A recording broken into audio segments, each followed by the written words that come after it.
पार हो जाते हैं और पहुंच जाते हैं नंद भवन में।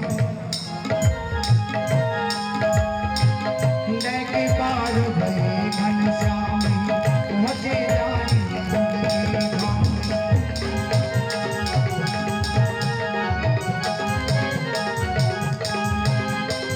लेके पार भये घनश्याम पहुंचे जाए नंद के धाम।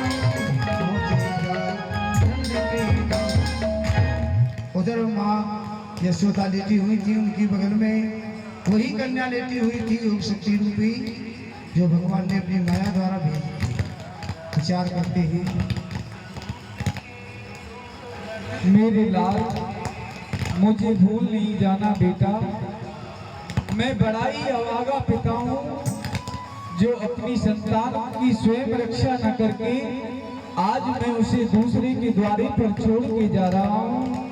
परंतु बेटा, तुम तो हमारी मजबूरी जानते हो। उस राजा कंस ने हमारे ऊपर कितना अत्याचार किया है। परंतु पुत्र, तुमसे बस यही विनती है, तुम शीघ्र बड़े होकर आना और उस राजा कंस का विनाश कर देना बेटा। बस तुमसे यही हमारी इच्छा है।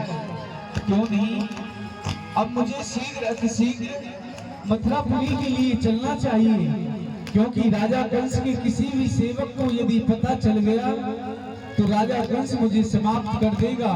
इसलिए मुझे शीघ्र शीघ्र चलना चाहिए। लाला भूल मती जइयो रे, हमें वेग ही मिलियो। लाला भूल मती जइयो रे, हमें वेग ही मिलियो। हमें वेग ही मिलियो। हमें वेग ही मिलियो। इसी समय पहरेदार जानते हैं 8वें बच्चे के रोने की आवाज उनके सुनों में जब पहुंचती है तो राजा कंस को जाकर के सूचना सुनाते हैं।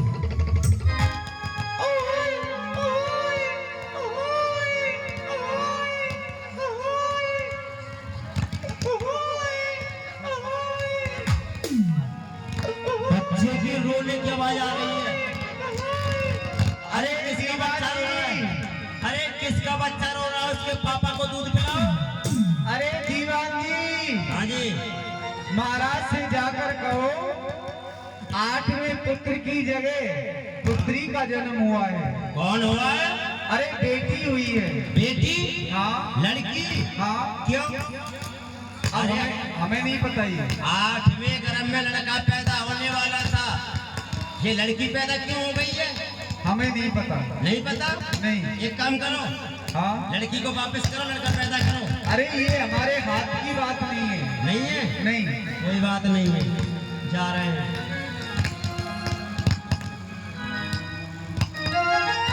महाराज की जय हो। क्यों हल्ला कर रहा है महाराज? क्या सुनाऊं माजरा? माजरा क्या सुनाऊं माजरा? बोया था गेहूं, हो गया बाजरा। बाग में पौधा लगाया, टूट निकला। रात में भैंस ब्याई, ऊंट निकला।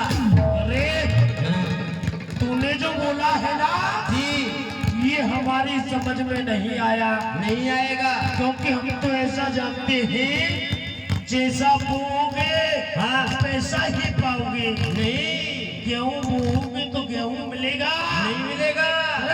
अरे जिस 8वें गर्भ में लड़का आने वाला था, वहाँ लड़की आई है।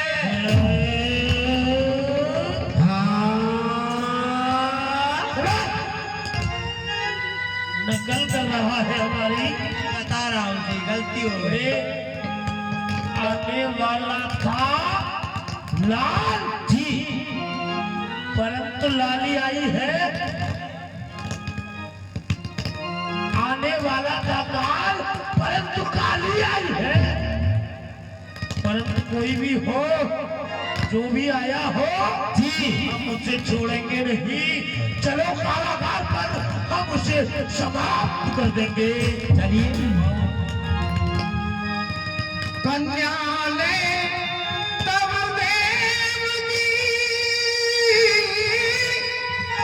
आगे राखी जाए, दीन बचन आधीन कही,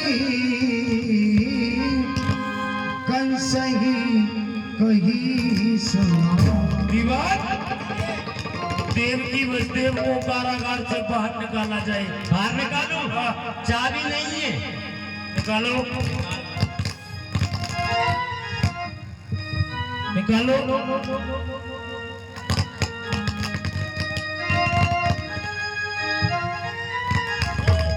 अहो भ्रात ये दान तुम हमको अब दीजिए, ये कन्या जिय जान, या सो भय तुमको क्या आपने मेरी 6 संतानों को मार दिया? भैया आपका जो काल बताया था वो 8वां पुत्र था, परंतु ये तो पुत्री है।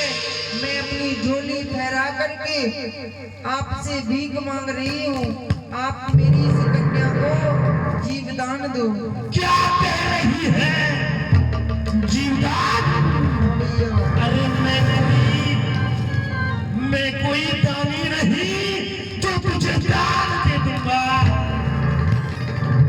अगर ये पुत्र होता ना तो मेरा एक प्रकार से काल होता, परंतु ये पुत्री एक नहीं दो नहीं बल्कि 3 प्रकार से मेरा काल हो सकती है, क्योंकि इसके होने वाला पुत्र वो मेरा काल हो सकता है, इसका होने वाला पति वो मेरा काल हो सकता है, और ये स्वयं मेरा काल हो सकती है। इसीलिए लाइसे भैया, मैं आपके लिए नहीं होंगी। लाइसे मैं इसे छोड़ नहीं सकता। लाइसे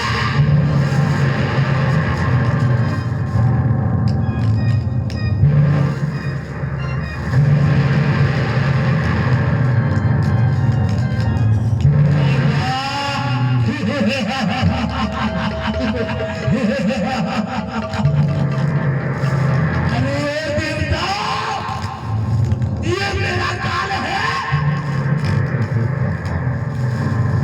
अरे तुम नहीं जानते, अरे काल इसका मैं सदा काल ही का अवतंस हूँ। शत्रु मत भंजन में विध्वंसहारी कंस हूँ। तुमने ये मेरा काल तो बता दिया, अगर इस काल को तुम बचा सकते हो तो बचाओ, नहीं तो मैं इसे मार डालूंगा। कोई नहीं सुन रहा, तुझे बचाने वाला तो कोई नहीं। अब तू मरने के लिए तैयार हो जा।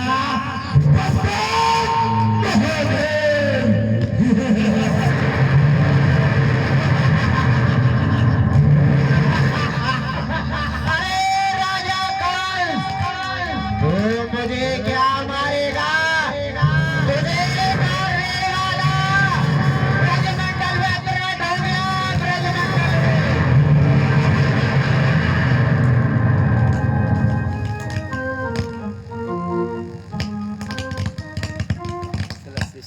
क्या जिस काल से मैं इतना भयभीत और वो मेरा काल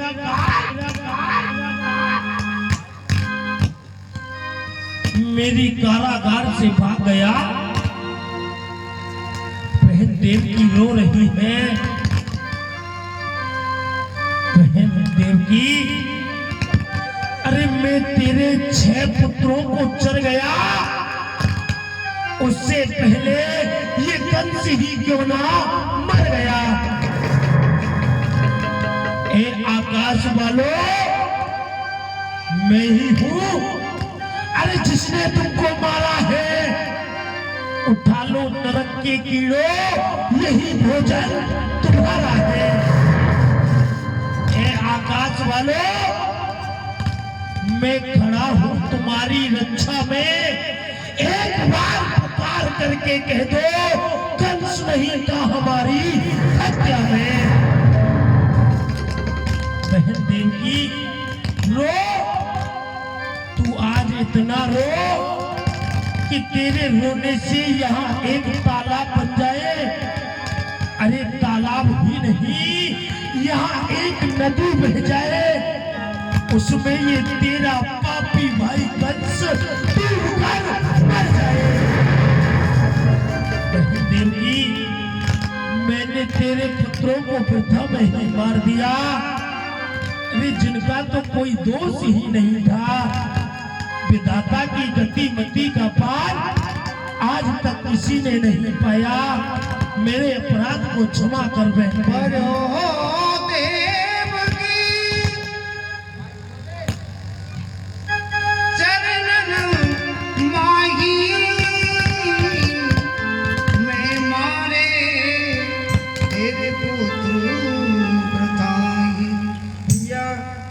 आपका इसमें कोई दोष नहीं है।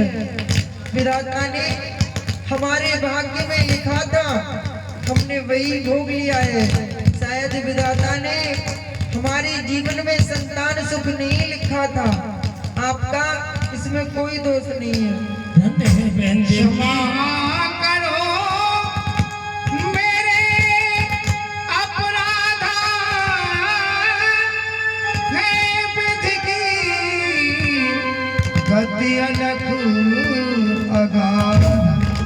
धन्य है बहन देवकी, जो तूने मेरे अपराध को क्षमा कर दिया।